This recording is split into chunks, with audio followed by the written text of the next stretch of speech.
complain about that. The chime. The end of your work.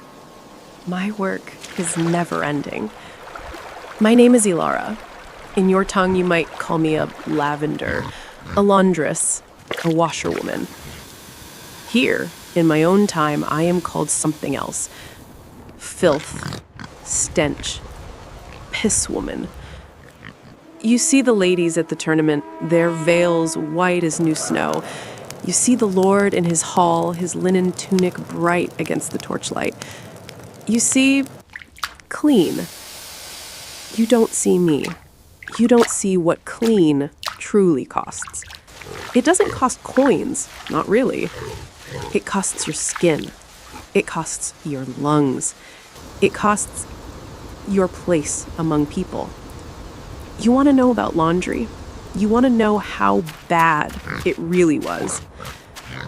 Come with me. Stand by the river.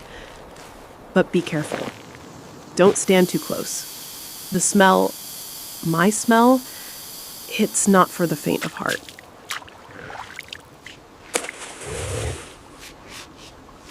This is the enemy. It's not just laundry. It is a map of the week's sins. Look here.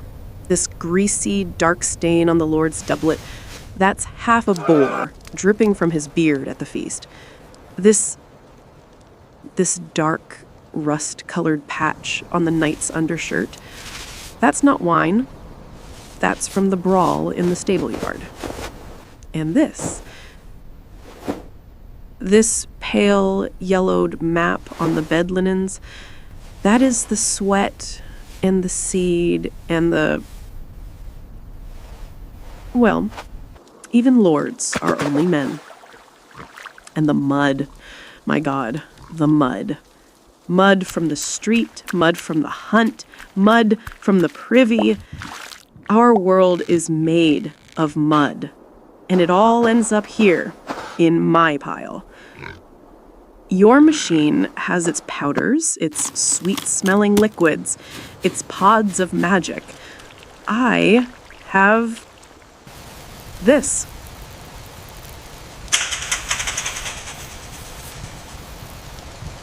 Ash. Not just any ash. Ash from the hearth, from the right kind of wood. Beech, fern.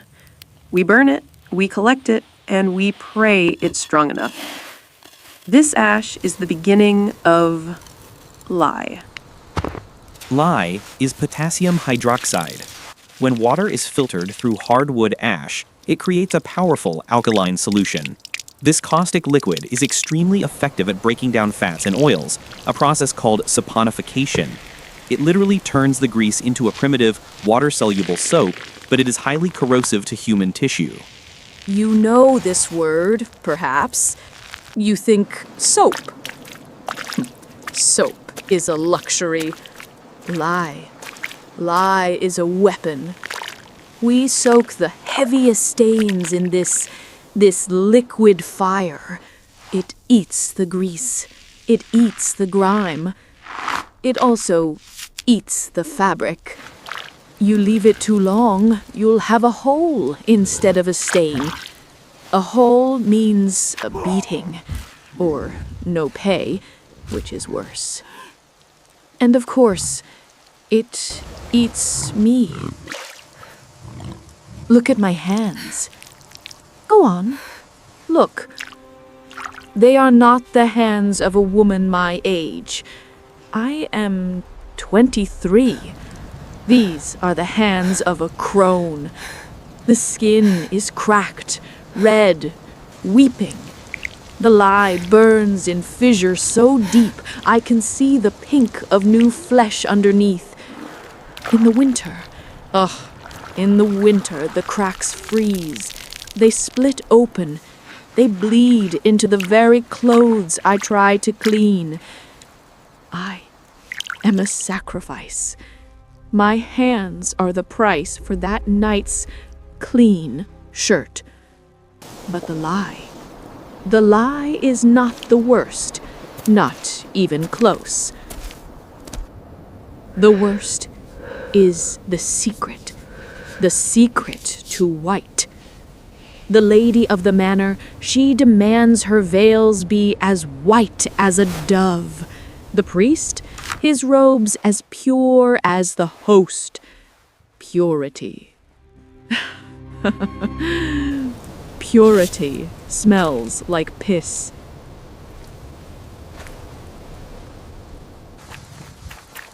This is the bucking vat, and this is the town's collection. We save it, every household. The chamber pots are not just emptied into the gutter. Oh no, they are collected. We let it sit. We let it fester for weeks. This was chemical genius, not just filth. Urine contains urea. As it decomposes over weeks, bacteria convert this urea into ammonia. Ammonia, NH3, is a powerful, volatile alkaline compound. It acted as an incredibly effective bleaching agent and stain remover, cutting through the toughest grime and whitening yellowed linen far better than lye alone. This chamber lye was a vital industrial fluid. You see, fresh urine is just waste, but stale urine is magic. It's alchemy, the chamber lye, as they call it. This is the part of my job that earns me my name. This is the buckwash. The linens, already soaked in lye, are layered in this vat. Then the chamber lye is poured over them, gallons of it. The stench, it's not a smell, it's a thing. It's a wall. It hits you, it fills your lungs, it burns your eyes. And then I get in, barefoot. I have to tread the clothes, stomp them, push them, work the piss lye solution into every single fiber. I am knee-deep, sometimes waist-deep, in a caustic soup of lye and fermented human waste. It splashes, it gets on my arms, in my hair, on my face. Do you know what it's like to walk through the town square on your way to the river and have people literally cross the street to avoid you? They don't just step away. They hold their noses, they gag. Mothers pull their children close as if my very presence is a disease. Piss woman, they hiss. I am the village outcast. The leper rings his bell. I just smell. The irony, the beautiful, terrible irony, is that I am the source of their cleanliness. I am the filthy, untouchable creature who makes their civilized life possible. I walk past the church and I smell so strongly of urine and lye that the priest himself, the very man who demands pure robes, will turn his head in disgust. I am not a person to them. I am a walking, breathing tool. A necessary but repulsive thing. Ilara's story is one of thousands of untold histories. If you believe these are the stories that need to be told, and you want to support our journey into the hidden corners of the past, please take a moment to subscribe to our channel and ring the bell. It ensures we can keep bringing these voices back to life. And this is only the second step. Now the real work. The river. This pile, soaked in lye, in urine, and water, it weighed 30 pounds dry. Now it weighs 100 or more. I have to haul this by cart or on my back half a mile to the riverbank. My back is a knot of old, cold pain. My shoulders, I don't even feel them anymore. The riverbank is not a peaceful place. It's not a painting. It's a battlefield. This is our territory, the Lavenders. We are our own tribe, bound by shared misery and the smell of ammonia. We fight. We fight for the best rocks, the flattest, smoothest ones, jutting out into the current. We fight for space. And then we fight the clothes.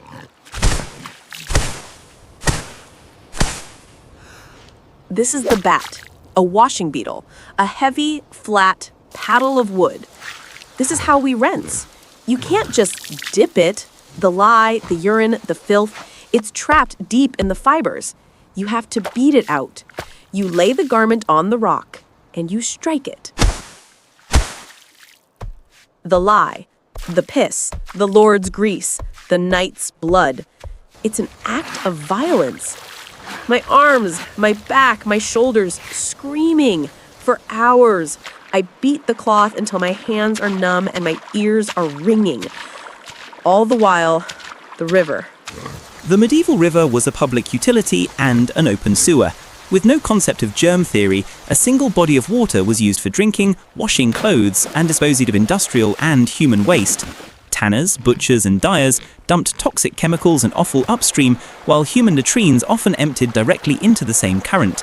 This made the riverbank a primary vector for diseases like cholera, dysentery, and typhoid. The river is our enemy, too. In the summer, it's low and sluggish. The water I'm rinsing in, 10 paces upstream, that's where the tanner dumps his chemicals. 20 paces, that's where the butcher throws the animal guts. 50 paces, that's the latrine overflow. I am beating the filth out and rinsing it in new filth. Agnes, my friend, she worked the rock next to mine. She had a cough last week. This week, she is gone. In the winter, the river is a murderer. The water is so cold, it's like plunging your hands into a bucket of needles. The rocks are slicked with ice. You slip, you fall in, the weight of your own clothes will pull you under. You won't last 5 minutes. But worse is the ice on the clothes. You pull the linen from the water and it freezes instantly. It becomes a sharp, brittle, glass-like thing. It cuts you. And your hands, you lose all feeling. You go from burning pain to nothing. Just dead, white, wooden things. You try to wring the cloth, 2 of us, twisting with all our strength, our knuckles white, trying to get every last drop of precious, filthy water out. And now to dry. You picture a meadow, a sunny field, a gentle breeze. Sometimes, if we are lucky, but mostly we dry where we can. On bushes, on gorse. It snags the fabric, it tears it.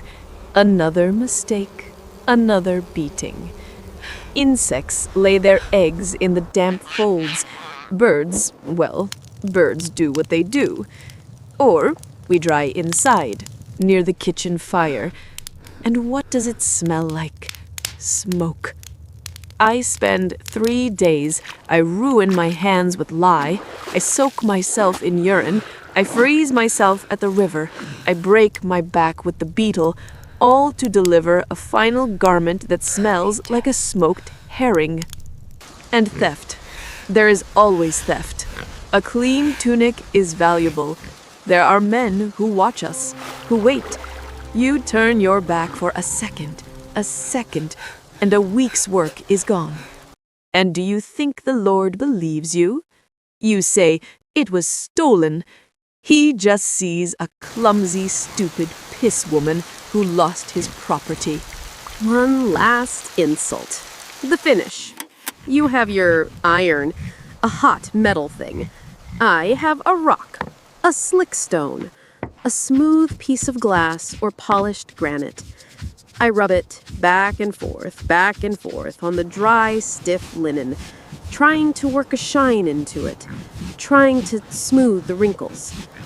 My shoulders, my wrists, a dull, grinding ache that never, ever leaves. Or the great press, a giant wooden contraption. We fold the linens perfectly. We lay them between the wooden plates. And we turn the screw. The pressure, enormous. It presses the cloth flat. And it's done. I look at the pile. It's not white. Not your white. It's a dull, grayish yellow. But it's better. The stains are faded.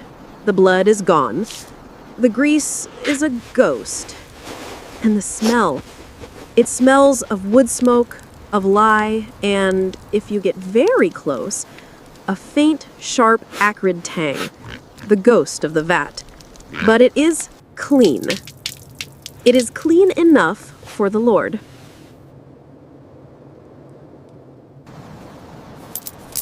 That is my pay. For 3 days of work that will be undone in one night of feasting. I take the coin. My hands are too raw to even feel the metal. I walk back to my hut on the edge of town. The children stop their play. The men at the tavern fall silent.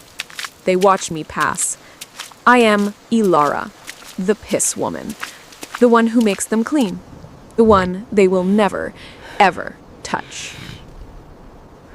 So, you, in your warm house, you stand before your buzzing, chiming miracle. You sigh. You call it a chore. You say you hate laundry day. You have no idea. You have no idea what a miracle you command. Your